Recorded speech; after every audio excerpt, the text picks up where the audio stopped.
Nico Steves here. Happy Eastertime to you. Every time when I'm in town for Easter, at my church there's a large mosaic icon of the Ascension of Christ that I reflect on, especially during the midnight Pascha service. Also, to all my friends in the Roman Catholic community, my thoughts and prayers are with you on the passing of Pope Francis earlier this week. Just at this beginning of the bright days of experiencing Christ has risen. First off, an excerpt from my book, The Very Fine Light, and then on to Eastertime. Chapter 15. As the clock read 4 p.m., Julie wrote Petros a check for his day's work. She almost never paid a worker at the end of the day. Julie could tell that Petros needed the money, and besides, the petty cash account had the unique luxury of being the only account with anything in it. Though the amount was modest, Petros could have dropped dead with relief. However, he maintained his gentle nature and simply said, "Thank you, thank you." "Expect to be paid at the end of each week worked," Julie replied in a formal tone. Petros nodded as he tucked the check into his shirt pocket. "How much fuel did you get today?" Julie asked him. I am not sure, but they did show me what I will need to be doing on the job," Petros said, trying to ingratiate himself for future work. Julie motioned towards the door as she grabbed her coat from the coat rack. "Really?" she said, following Petros to the doorway. "Well, I guess you did quite a bit in a short time." She began rubbing a piece of tape that had become unglued from a neatly printed note above the room thermostat. Meanwhile, up on the hill, Randy and Tina continued talking and walking around the cloistered hilltop field. It had been their special place long ago. Time melted away, and they both relaxed, now lost in this welcoming oasis from the worlds they lived in. It felt like they had come home. However, Tina had a habit of frequently checking the time. She looked at her watch. Randy nodded as she looked up at him. They both knew it was time to get going, and they slowly walked back across the tree line. At the sight of their vehicles, the duties and obligations of daily life started weighing on each of them. Finally, Tina said, "I should get back to—" "To what exactly, Tina?" Randy interrupted. "Oh, come on. I know you have to get back too." Yeah, Randy replied half-heartedly, then continued. "Well, this has been really great," and he wrapped his arm around her waist. She did not pull away, and they simply walked back over the berm, but the impulse to stay mushroomed. Randy stopped. "Oh, come on, let's stick around and take in the setting sun." Almost at the same time, they stopped and looked at each other. Randy tilted his head in the direction of the tree line. Tina hesitated, then laughed. Hand in hand, they marched back over the berm and made a beeline to the rusting aluminum tower at the far end of the field. This metal tower stood in a chain of identical stanchions that long ago had been placed there with one purpose, to support power lines that ran across the state. But this is the one Randy, Tina, and other long-forgotten cohorts visited each evening.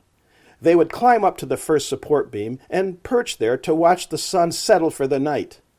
And on this day, the tower became a time machine of sorts, a sentinel that had remained standing there, providing the same function now as back then, unchanged and frozen in time. Now, once again, Tina and Randy climbed to the first perch, bringing back long-lasting feelings of these joyful times when they would solve the world's problems and spend intimate time together as one. They watched the auburn-red sun gradually disappear over the far ridge. This had truly been a most special day. And now on to Eastertime. Easter Day begins the 50-day celebration when Christ rose and appeared in the flesh.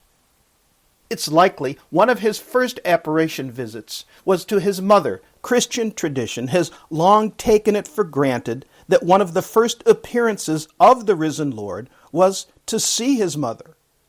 Mother Mary firmly believed her son's words when he foretold his resurrection from the dead. Surely the Virgin Mary too said, "He is risen." When Christ reappears in his human body after the resurrection on Easter, The celebrations of Eastertime during the first week, known as Bright Week in the Orthodox tradition, and Easter week in the Roman Catholic, and other Christian church traditions. Each day consists of singing each entire service in celebration to such a great miracle as the risen Christ. And so Easter Day is just the first of the 50 days of celebration up through Pentecost.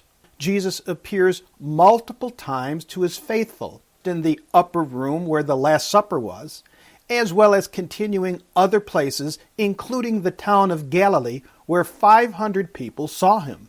So by the 40th day comes the Ascension, when Jesus appears for the last time in his human body, and he rises up to heaven, where he will become the celestial body, as promised to all believers who will be with him in his glory.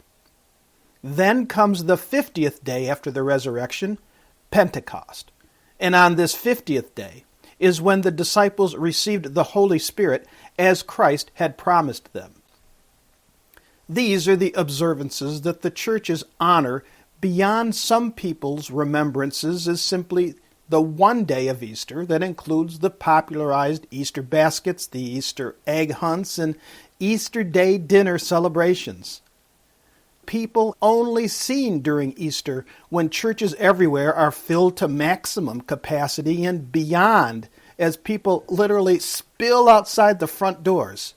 It's always a wonderful sight to see, as well as being a part of so great an Easter crowd.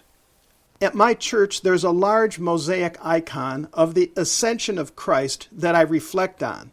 This icon of the Ascension shows Christ rising towards the heaven. Below are the apostles, as well as the Virgin Mary, too. And while the apostles logically are looking up at Christ as he's rising, they appear to be talking amongst themselves in wonderment while watching Christ as he rises, whereas the Virgin Mary is depicted in the center and very calm with her hands raised up in prayer. Also included are two angels behind the Virgin Mary who speak one line to those witnessed to the event. The one angel says, according to the Acts of the Apostles, "This same Jesus, which was taken up from you into heaven, will so come in like manner as you saw him go into heaven." This event occurs 40 days after Christ rose from the tomb, but 10 days before the Pentecost. Pentecost being the time when the Holy Spirit came down and empowered the disciples as they began their ministries of spreading the word of the risen Christ as the roots of the Christian church begins.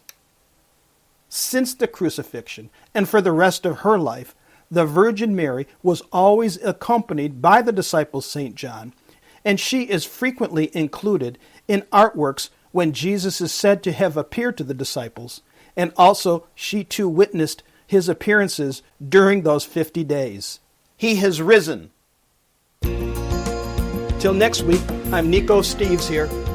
Please feel free to contact me at nicosteves.com. That's Nikos Steves, Steves.com. If you like this episode, and for more, share them with friends. Well, this is Nico Steves. Thank you. See you next time.